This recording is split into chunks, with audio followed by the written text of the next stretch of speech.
Students, आज हम पढ़ने जा रहे हैं अपने कक्षा 10 के विज्ञान का जो दूसरा पार्ट है उसका अगला वीडियो।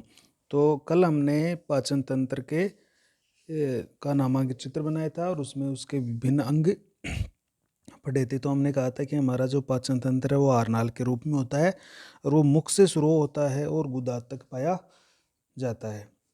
तो हम इसमें कौन कौन से अंग है उसकी भी हमने चर्चा कल वाले वीडियो में की थी कि इसके जो प्रमुख अंग होते हैं वो मुख है, फिर मुख और जो हमारे मुख का जो मार्ग है और जो हमारे नाक का मार्ग है वो एक जगह मिलते हैं तो उसको ग्रसनी कहते हैं।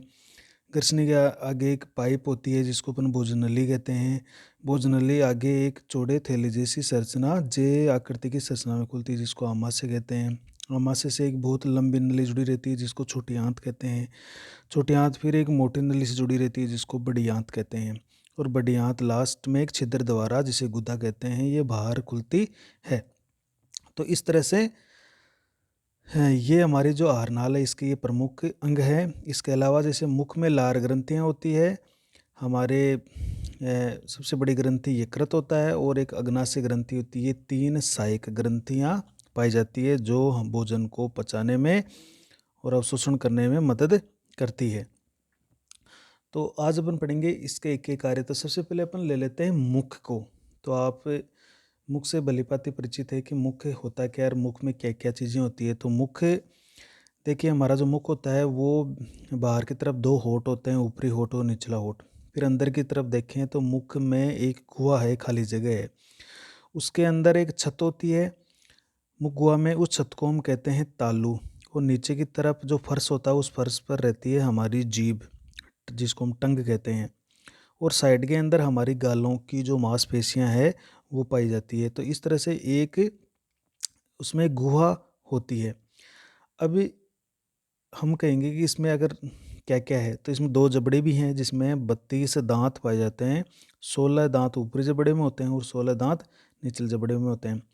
तो हम एक एक इनको लेते हैं। देखो, तो सबसे पहले अपन ले लेते हैं मुख को, माउथ को। देखो, आहारनाल मुख से प्रारंभ होती है, ये हमने कल भी बताया था कि जो हमारी आहारनाल है वो नली की तरह है और वो ये मुख से शुरू होती है।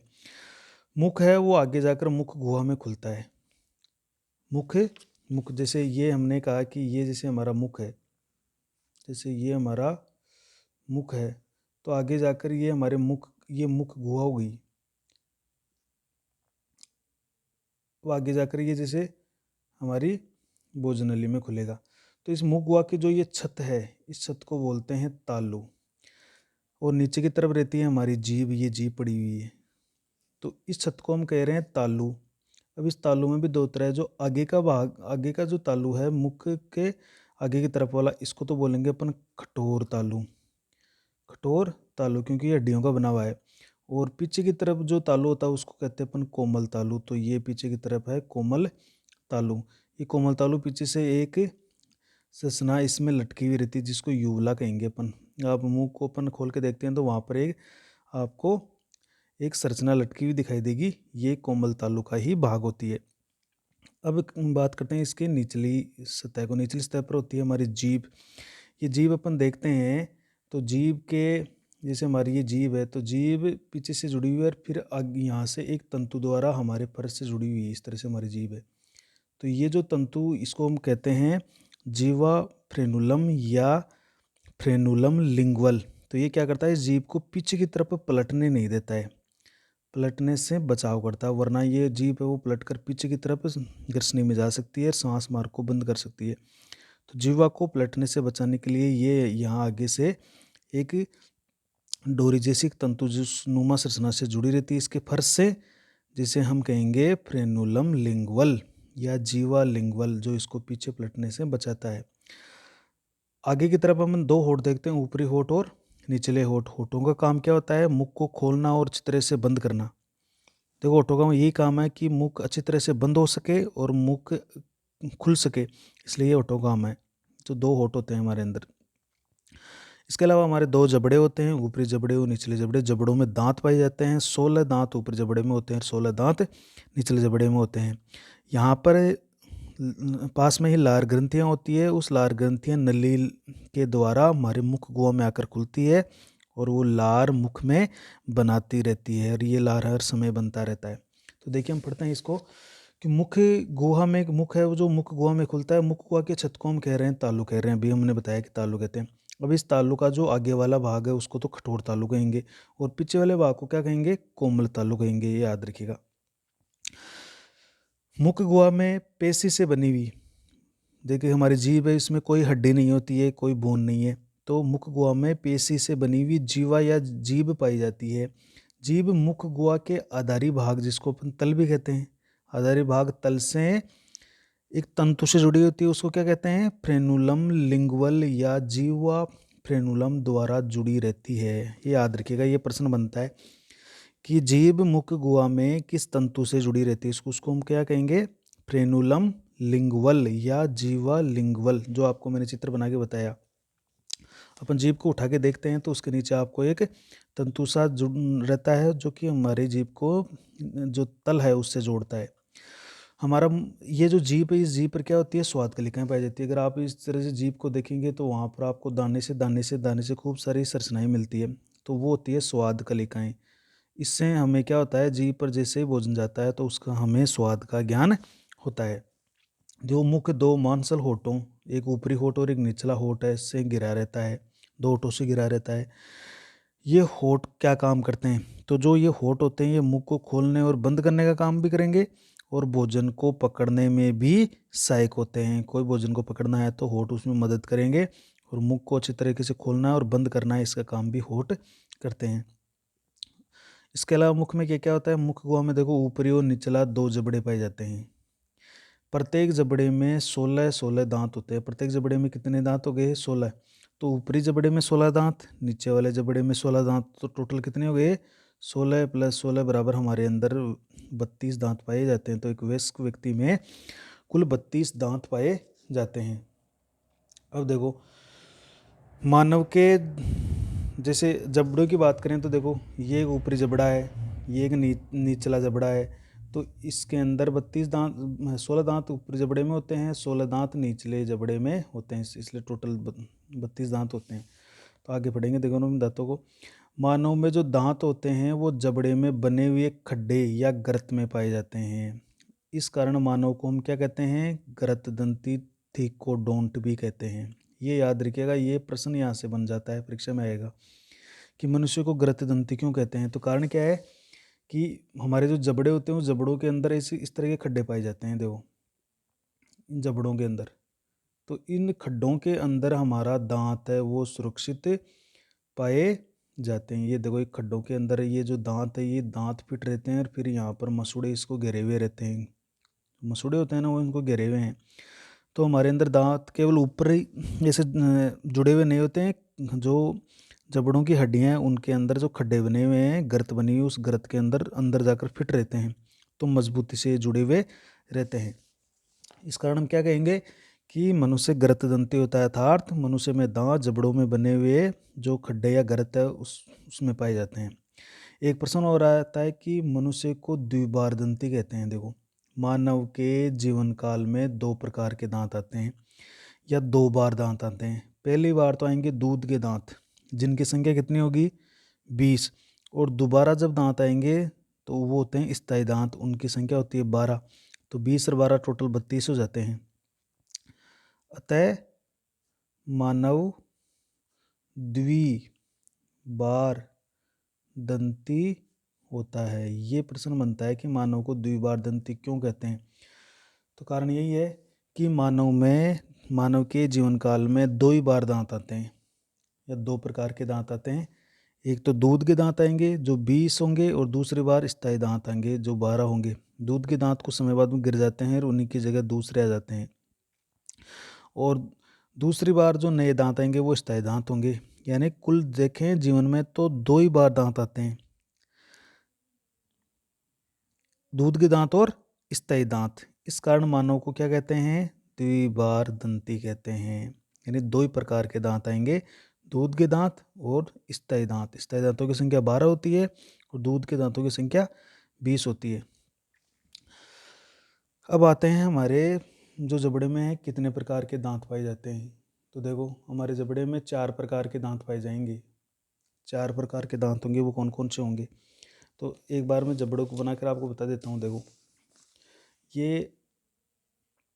ये जैसे हमारा एक ऊपरी जबड़ा है, तो इसके अंदर आपको आगे की तरफ आपको इस तरह से चौड़े चौड़े दांत दिखाई देते हैं। जो छेनी होती है ना, छेनी की तरह चौड़े चौड़े दांत दिखाई देते हैं। इनको तो हम कहते हैं कृंतक। इनको हम क्या कह देंगे? कृंतक कह देंगे। और इसके पास यहाँ पर इसके पास थोड़ा सा तीखा दांत होगा, तिकोना थोड़ा सा इस तरह से लिए हुए। ये देखो, इस दांत को हम कहेंगे, ये जो दांत होंगे इसको बोलेंगे रदनक। रदनक कहेंगे। तो कृंतक तो कितने हो गए? ये 4 हो गए। रदनक कितने हो गए? 2 हो गए। कृंतक हो गए, रदनक हो गए। इसके बाद में देखो, फिर यहाँ पर कुछ त्रिकोणीय दांत बन जाते हैं। यहाँ पर थोड़े चौड़े चौड़े चौड़े चौड़े और त्रिकोणीय दांत। जैसे 2 इधर होते हैं और 2 इधर होते हैं। तो इन दांतों को कहेंगे अगर चौरणक। ये टोटल कितने हो गए? 4, 2 इधर 2 इधर। और फिर आते हैं और भी चौड़े चौड़े, जिनको हम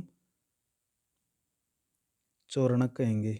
ये 2 और ये 3, ये 1, ये 2 और ये 3, इनको हम कहेंगे चौरणक। इनकी संख्या होगी 6। 3 तो इधर 3 इधर। तो एक जबड़े की बात करें तो एक जबड़े में 4 तो कृंतक हो गए, 2 रदनक हो गए, अगर चौरणक 4 हो गए और चौरणक 6 हो गए। तो टोटल कितने हो गए? 6, 2, 8, 8 और 4 12, 12 और 4 16। इस तरह से 16 दांत ऊपरी जबड़े में और 16 दांत निचले जबड़े में होते हैं। जो सबसे आगे वाले होते हैं ये तो कहलाते हैं कृंतक। उसके साइड में जो नुकीले होते हैं वो कहलाते हैं रदनक। देखो ये कृंतक है ना, वो भोजन को पकड़ने में काम में आएंगे या उसको कुरतने में काम आते हैं।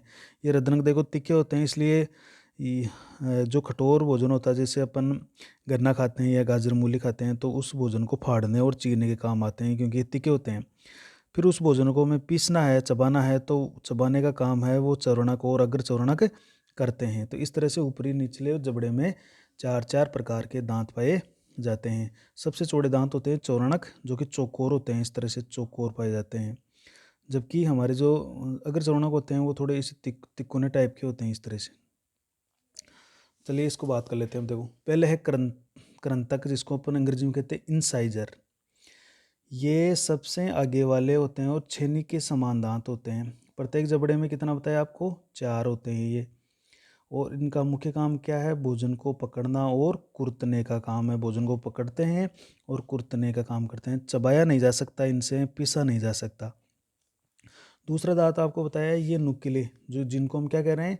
रदनक कह रहे हैं। देखो ये रदनक, जिसको कैनाइंस भी बोलते हैं। ये रदनक कैनाइंस होते हैं। ये नुकीले दांत होते हैं। प्रत्येक जबड़े में 2 होते हैं और वो ये भोजन को चीरने और फाड़ने का काम करते हैं। देखो ये छोटे छोटे। अब ये रदनक देखो, रदनक आपने देखा होगा कुत्ते में, बिल्ली में, बाघ में, ये बहुत ज़्यादा लंबे हो रहते हैं, तो वो भोजन मांस को चीरने और फाड़ने का काम करते हैं। तो ये रदनक है वो मांसाहारी प्राणियों में काफ़ी लंबे हो जाते हैं। आप कुत्ते में भी देखते हो, बिल्ली में भी देखते हो, बाघ में भी, शेर में भी। तो वहाँ पर ये काफ़ी लंबे हो जाते हैं, भोजन को चीरने फाड़ने का काम करेंगे। नेक्स्ट देखो तीसरा अग्र चौरणक। नाम से स्पष्ट है, चौरणक से आगे वाले, जिसको अपन कहते हैं प्रीमोलर। प्रीमोलर ये देखो त्रिकोणीय दांत होते हैं, चौड़े दांत होते हैं और प्रत्येक जबड़े में इनकी संख्या 4 होती है। ये भोजन को पीसने और चबाने का कार्य करते हैं। और फिर लास्ट वाले जो अंदर वाले दांत है वो चौरणक कहलाते हैं। ये सबसे ज़्यादा चौड़े चौड़े होते हैं। ये चौकोर होते हैं, चौड़े चौड़े होते हैं और प्रत्येक जबड़े में इनकी संख्या 6 होती है। ये भी भोजन को पीसने और चबाने का काम करते हैं। तो प्रश्न यहाँ पर ये एक तरह ये आ सकता है कि एक जबड़े में सबसे ज़्यादा किस प्रकार के दांतों की संख्या होती है? तो सबसे ज़्यादा कौन से होते हैं? चौरणक होते हैं, जिनकी संख्या 6 होती है। और सबसे कम कौन से होते हैं? रदनक होते हैं। मांसाहारी प्राणियों में लंबे लंबे दांत दिखते हैं, वो कौन से होते हैं? वो रद्दनक ही होते हैं। जबकि हाथी में आपको जो लंबा सा दांत दिखते हैं वो कृंतक होते हैं, ये याद रखिएगा। तो इस तरह से दांत में से प्रश्न क्या आएगा कि दांत कितने प्रकार के होते हैं, इनके प्रमुख कार्य और कौन कौन से एक जबड़े में कितने कितने होते हैं, तो ये मिलान भी करवा सकता है आपको। कृंतक 4, रद्दनक 2, अगर चौरणक 4 और चौरणक 6। तो सबसे ज़्यादा चौरणक होते हैं एक जबड़े में, सबसे कम रद्दनक होते हैं, जबकि कृंतक और अगर चौरणक दोनों बराबर 4 4 की संख्या में पाए जाते हैं। अब बात कर लेते हैं हम नेक्स्ट जो हमारा इसका भाग आ गया, जो हमारा पाचन तंत्र है उसका दूसरा भाग देखो, ये है हमारा ग्रसनी। अब देखो ग्रसनी की बात करते हैं। ये आ गई हमारी ग्रसनी, जहाँ पर हमारे नाक का मार्ग और मुख का मार्ग जहाँ पर दोनों आपस में मिलते हैं, तो ये जगह जो आप देख रहे हो जहाँ पर नाक का मार्ग भी आता है, मुख का मार्ग भी आता है। कभी बार हम लेते हैं ना, पानी मुख में लेते हैं और वो पानी है वो नाक में चढ़कर फिर नाक से बाहर आ जाता है। इसका मतलब है पानी मुख में लिया और वो नाक से बाहर आ गया, इसका मतलब है आगे जाकर दोनों का कनेक्शन एक ही है। तो यही है कि जो नाक का रास्ता है और मुख का रास्ता वो आगे जाकर एक जगह मिलते हैं। इस जगह को हम क्या कह रहे हैं, ग्रसनी। अभी ग्रसनी के 3 पार्ट हो गए। देखो इस नाक की तरफ वाले पार्ट को तो हम कहेंगे नासा ग्रसनी, इसको तो क्या कह देंगे, नासा ग्रसनी, नासा मिस नाक। और मुख की तरफ जो वाला रास्ता है उसको बोलेंगे मुख ग्रसनी। और फिर जो नीचे की तरफ है यहाँ पर इसको बोलेंगे कंठ ग्रसनी। क्या बोलेंगे, कंठ ग्रसनी। अब यहाँ पर अब दो पाइप होते हैं। देखो ये आगे वाला पाइप तो था हमारे श्वास नली वाला, और ये इसके पीछे की तरफ वो होता है हमारी भोजन नली वाला, भोजन नली। अब इस जो ये श्वास नली है, श्वास नली के ऊपर एक ढक्कन लगा होता है। यहाँ पर देखो ये ढक्कन, इस ढक्कन को बोलते हैं घाटी ढक्कन या एपिग्लोटिस। ये क्या बोलेंगे इसको, एपिग्लोटिस बोलेंगे, या घाटी ढक्कन। अब ये क्या करता है, जैसे ही मुख में भोजन आता है ये घाटी ढक्कन इस श्वास नली को ढक लेता है और भोजन है वो भोजन नली में चला जाता है, श्वास नली में प्रवेश नहीं करता है। जैसे ही हवा आती है उस हवा आने पर ये ढक्कन वापस खुल जाता है और हवा है वो नाक के द्वारा बाहर चली जाती है। तो जब भोजन आता है तब ये ढक्कन बंद हो जाता है, भोजन नहीं आ रहा तो ये खुला रहता है। तो ये अपना काम कर रहा है। देखो एक तरह से ट्रैफिक पुलिसमैन की तरह काम कर रहा है ये। यहाँ पर एक ये तिराया है, उस तिराया को ये कंट्रोल कर रहा है कि भोजन आया तो भोजन को कहेगी कि ये भोजन तो भोजन नली में जाएगा, हवा है वो श्वास नली में जाएगी। तो जब हवा नाक के द्वारा आती है तो ये हवा है वो श्वास नली में जाती है, भोजन नली में नहीं जाएगी। भोजन आएगा वो श्वास नली में नहीं जाएगा, भोजन नली में जाएगा। तो इसको कंट्रोल कौन कर रहा है, ये ढक्कन कर रहा है। तो हमें यही तो कहते हैं कि हमें खाना खाते समय बोलना नहीं चाहिए। मतलब स्थिति क्या है, ये स्थिति है। देखो यहाँ पर एक लोचदार ये ढक्कन पाया जाता है। तो ये तो हमारी हो गई भोजन नली और ये हो गई हमारी श्वास नली। तो ये ढक्कन है, इस ये जो आप देख रहे हो 2 छिद्र, ये ढक्कन लगा हुआ है। अब जैसे ही भोजन आता है तो भोजन आने पर ये ढक्कन है श्वास नली को नीचे आकर ढक लेता है, तो भोजन है वो भोजन नली में चला जा सकता है। अब हम क्या करते हैं, जब भोजन करते समय बात करते हैं तो बात करने पर क्या होती है, फेफड़ों से हवा आती है, उस हवा को जाने के लिए ये ढक्कन का खुलना ज़रूरी है। तो ये ढक्कन ये निर्धारित नहीं कर पाता है कि मेरे को खुलना है या बंद होना है। तो उस स्थिति में क्या होता है, अगर ये थोड़ा सा भी खुलता है और उस समय भोजन यहाँ आ रहा होता है तो भोजन का एक छोटा सा कण श्वास नली में प्रवेश कर जाता है, तब भयंकर खांसी आती है और वो भोजन जो मुख में है वो बाहर जाकर गिरता है। तो उस स्थिति से बचने के लिए हमें भोजन करते समय या पानी पीते समय कभी भी बात नहीं करनी चाहिए, वरना क्या होगा, अगर ये कण फेफड़ों में पहुंच गया तो फेफड़े खराब भी हो सकते हैं, सांस बंद भी हो सकता है। तो अपन बात करते हैं अपने ग्रसनी की। देखो मुख गुहा में पिछला भाग होता है जहाँ पर नासा मार्ग और मुख मार्ग एक जगह मिलता है। ग्रसनी की संरचना ऐसी होती है कि किसी भी स्थिति में भोजन है श्वास नली में और वायु है वो भोजन नली में प्रवेश नहीं करे। भोजन हमेशा भोजन नली में जाएगा और वायु हमेशा श्वास नली में ही प्रवेश करती है। ऐसी स्थिति होती है ग्रसनी में हमारे। अब ग्रसनी के 3 भाग होते हैं, वो आपको बता दिया।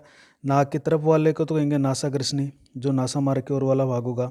मुख ग्रसनी किसे कहेंगे, जो मुख गुहा की ओर भाग होगा। और जो हमारे कंठ की तरफ होगा वो कंठ की ओर वाला भाग होगा, कंठ ग्रसनी। अब आपको मैंने बता दिया कि कंठ में श्वास नली के ऊपर एक लचीली उपास्थि से बना एक पल्ला पाया जाता है। लचीली उपास्थि से बना एक पल्ला पाया जाता है, फ्लैप, इस तरह से वो इसको ढकता रहता है, जिसे हम गाठी ढक्कन या एपिग्लोटिस कहते हैं। देखो, भोजन निगलते समय इसका कार्य क्या है, ये बहुत ही महत्वपूर्ण टॉपिक है, इसको ध्यान रखिएगा, परीक्षा में प्रश्न यहाँ से पूछा जाएगा। एक श्वास नली के ऊपर कंठ में एक पल्ला लगा होता है जिसको गाठी ढक्कन या एपिग्लोटिस कहते हैं, इसका काम क्या है ये पूछा जाएगा। तो ये भोजन को निगलते समय श्वास नली को बंद कर लेता है ताकि भोजन श्वास नली में प्रवेश नहीं कर सके। या आपने नोट किया होगा कि जब अपन भोजन को निगलते हैं तो उस समय हमारा श्वास बंद होता है। चाहे इसको आप अपना जो सलाइवा है, थूक है, उसको आप निगल के देखिए, तो जैसे आप उसको निगलते हो उस समय श्वास बंद हो जाता है। कारण क्या है, ये ढक्कन है, श्वास नली को ढक लेता है। तो जब भी हम कोई चीज़ निगलते हैं उस समय श्वास बंद होता है, और जब हम नहीं निगलते हैं तब हमारा श्वास चालू रहता है, ये ध्यान रखिएगा। तो ये ऑटोमेटिक होता है ये काम। चलिए नेक्स्ट इसका अगला अंग देख लेते हैं, वो है हमारी भोजन नली। वह है भोजन नली। देखो, अब भोजन नली देखो ये आ रही है, अब ये हमारी भोजन नली है, ये भोजन नली है, और ये भोजन नली है वो हमारे आमाशय तक पहुंच गई है इस तरह से। ये देखो, ये वाल लगा हुआ है। अभी ये मुगवा से भोजन नली आ रही है, ये भोजन को लेके आ रही है। तो मुख ग्रसनी से आमाशय तक, ये तो आमाशय हो गया। इस मुख जो ग्रसनी है, उस ग्रसनी से भोजन को आमाशय तक पहुंचाने का काम कौन करेगा, ये पाइप करेगी। इस पाइप को हम कहेंगे भोजन नली। देखो, भोजन नली कहेंगे, ये 25 सेंटीमीटर लंबी होती है। अब इसमें क्या होता है, जैसे भोजन आ रहा है ना, जैसे धड़ाम से नहीं गिरता है, इसमें बहुत चिकना पदार्थ एक श्लेष्मा पाया जाता है। तो जैसे अपन निगलते हैं ग्राफ भोजन को, तो ये धीरे धीरे सरकता हमारे आमाशय में आता है। तो इससे क्या होता है, इसमें एक गति होती है, क्रयमाकुंचन गति। जैसे भोजन यहाँ आया तो ये यहाँ से संकुचित होना चालू होती है, धीरे वो संकुचन है वो आगे बढ़ता भोजन को आमाशय में पहुँचा देता है। तो इसकी जो एक गति होती है, विशेष गति, जिसको हम क्या कहते हैं, कर्माकुंचन की गति। उस कर्माकुंचन की गति से भोजन है वो आगे खिसकता आमाशय के अंदर जाकर गिरता रहता है। तो ये हमारी इस भोजन नली का काम है, भोजन को ग्रसनी से आमाशय तक पहुंचाने का काम है। देखो, ग्रसनी से लेकर आमाशय तक 25 सेंटीमीटर लंबी एक पेशी नली पाई जाती है, जिसको ग्रास नली या इसको भोजन नली भी कहते हैं। देखो, ग्रास यानी होता है भोजन, नली यानी नली होती है, या इसको भोजन नली भी कहते हैं। इसका काम देखो, ये भोजन को मुख गुहा से आमाशय तक पहुंचाती है। मुख गुहा या ग्रसनी में जो हमने भोजन को निगला है, उस निगले हुए भोजन को ये आमाशय तक पहुंचाने का काम है इसका। भोजन नली की दीवार में एक विशेष प्रकार की गति होती है जिसे कर्माकुंचन की गति कहते हैं। ये याद रखिएगा, कर्माकुंचन की गति किस में होती है, भोजन नली में, जिसके कारण भोजन आसानी से आमाशय तक पहुंच जाता है, आराम से भोजन पहुंच जाएगा। अगर हमें इस भोजन नली की जगह कोई प्लास्टिक की पाइप लगा दें तो भोजन आगे नहीं खिसकेगा, क्योंकि उसमें कर्माकुंचन की गति नहीं होगी। कर्माकुंचन की गति होती है जैसे सिकुड़ते भोजन को आमाशय तक पहुंचा दिया जाता है। तो ये इसमें एक प्रश्न बन सकता है, कर्माकुंचन गति क्या होती है, इसका कार्य क्या है, तो वो आप याद रखिएगा। और अगला अपन इंपॉर्टेंट भाग पढ़ लेते हैं, आमाशय को। देखो, आमाशय को पढ़ लेते हैं। आमाशय क्या है, ये हमारा आमाशय है। अब आमाशय आ गया, आमाशय के अंदर यहाँ पर एक तो जो आप भोजन नली जुड़ी रहती है वहाँ पर एक वाल पाया जाता है, और एक जहाँ पर छोटी आँत जुड़ी रहती है, ये कौन है, छोटी आँत। तो ये छोटी आँत जुड़ी रहती है, वहाँ पर भी एक वाल पाया जाता है। तो दो तो वाल लगे होते हैं जिसको अपन कहते हैं अवरोधनी। इन वाल को क्या कहते हैं, अवरोधिनी। ये हमारा जे आकृति का एक हमारा आमाशय हो गया। इस आमाशय के 3 भाग होते हैं। देखो, एक तो ये जहाँ से भोजन नली जुड़ी रहती है इसको, एक ये उठा हुआ भाग है, और एक ये नीचे वाला भाग। तो इसको वैसे हम 4 भाग लेते हैं, लेकिन आपकी किताब में जैसे 3 भाग दिए गए हैं, तो अपन इस भाग को तो अपन कहेंगे कार्डियक भाग। ये जो ऊपर उठा हुआ है इसको बोलेंगे फंडस। अब आपकी किताब में इस फंडस को एक ही दिया गया है, बल्कि इस पार्ट को बोलते हैं, जो बड़ा पार्ट है उसको काय, और लास्ट वाले भाग को बोलते हैं पाइलोरिक या जठर निर्गमी भाग। तो देखो, ये जे आकार की संरचना है, इसके 3 भाग दिए गए हैं आपकी किताब में। तो कार्डियक भाग देखो, ये जैसे है, ये जहाँ पर भोजन नली जुड़ रही है इसको तो बोलते हैं कार्डियक या जठरागम भाग। देखो यह भाग जिससे भोजनली जुड़ी रहती है, इससे भोजनली जुड़ी हुई है ना, इसको बोलते हैं कार्डियक भाग। ये जो बाकी का भाग, ये जो जहाँ पर छोटी आंत जुड़ी हुई है, इस भाग को कहते हैं जठर निर्गमी भाग। जठर निर्गमी का मतलब जठर का निर्गमन हो रहा है, तो ये जो जठर निर्गमी भाग है। अब एक जो मुख्य भाग बच गया है, ये फंडस और बॉडी है। तो ये जो आपको बड़ा भाग दिखाई दे रहा है, इसको अपन बोल रहे हैं फंडस। फंडस तो ये सबसे बड़ा भाग है, फंडस बीच वाला भाग सबसे मुख्य भाग है। जहाँ जहाँ से छोटी आंत जुड़ती है उसको बोलेंगे जठर निर्गमी भाग, जहाँ से भोजनली जुड़ती है उसको बोलेंगे कार्डियक भाग, और जो मुख्य भाग बच गया वो फंडस भाग बच गया। यहाँ पर देखो दो वाल लगे हुए हैं, एक तो भोजनली और आमाशय के बीच में, और एक आमाशय और छोटी आंत के बीच में दो वाल लगे हुए हैं। तो दो अवरोधनी पाई जाती है। देखो एक तो है ग्रास नलिका अवरोधनी, मतलब क्या है, ये ग्रास नाल और आमाशय के बीच में पाया जाता है। देखो हमारे भोजन नली यानी ग्रास नाल और आमाशय के बीच में वाल पाया जाता है। इसका कार्य क्या है, एक बार जो भोजन आमाशय में आ गया वो वापस से भोजन नली में नहीं जा सके। जो अम्लीय भोजन है, अम्ल से मिला हुआ, जैसे इसमें अम्ल HCl अम्ल पाया जाता है, तो ये अम्ल मिला हुआ अगर भोजन वापस चला गया तो ये नुकसान पहुंचा सकता है हमारी नली को। तो अम्ल में मिला हुआ भोजन वापस भोजन नली में नहीं जाए तो ये वाल है वो बंद हो जाता है। इसकी गति देखो इस तरह से होती है, इस तरह से जब भोजन आता है तो ये खुलकर ही नीचे गिरने लगता है, फिर ये बंद हो जाता है। तो आमाशय से भोजन को पुनः भोजन नली में जाने से रोकता है। हाँ, वो कंडीशन अलग है, जब उल्टी या वोमिटिंग होती है तब ये वाल ओपन हो जाता है, और हमारे आमाशय में जो भी मैटर भरा होता है वो उल्टी के रूप में हम उसको बाहर निकालते हैं, तब ये वाल ओपन हो जाता है। वो तो तंत्रिकाओं का काम है। दूसरा देखो वाल होता है हमारी आमाशय और छोटी आंत के बीच में, देखो ये रहा। तो यहाँ पर जो भोजन है वो आमाशय से छोटी आंत में पहुँच गया, वो वापस आमाशय में नहीं आए, इसके लिए वाल काम करता है। तो इस वाल को कहते हैं जठर निर्गमीय अवरोधनी। जठर निर्गम यानी जहाँ से, जठर का मतलब होता है आमाशय, आमाशय का निर्गमन होता है, तो यह आमाशय और छोटी आंत के बीच पाया जाता है। इसके द्वारा भोजन आमाशय से छोटी आंत में तो जा सकता है, लेकिन छोटी आंत से भोजन वापस आमाशय में नहीं आ सकता। तो इस तरह से दो तरह के वाल पाए जाते हैं। ये भी परीक्षा में प्रश्न पूछा जा सकता है, और ये भी आ सकता है कि जे आकार की संरचना अपचतंत्र में कौन सी होती है, तो वो हमारा आमाशय पेट होता है। इसके 3 भाग होते हैं और इसमें 2 अवरोधनी या संवरणी पेशियां लगी होती है। इन संवरणी पेशियों को काम क्या है, इन अवरोधनी का काम क्या है, तो 2 वाल बता दिया आपको, भोजनली और आमाशय के बीच में और छोटी आंत और आमाशय के बीच में। ये तो क्या काम करता है, जब भोजन को आमाशय से वापस भोजन नली में नहीं जाए तब तो ग्रास नलिका अवरोधनी काम करती है, और जठर निर्गमी अवरोधनी कब काम करती है, जो भोजन छोटे हाथ में चला गया वो वापस आमाशय में नहीं आए तो उसमें जठर निर्गमी अवरोधनी काम करती है। नेक्स्ट वीडियो में हम इसके जो अगले जो आपके जो पोर्शन बच गए, भाग बच गए, उसका अध्ययन करेंगे।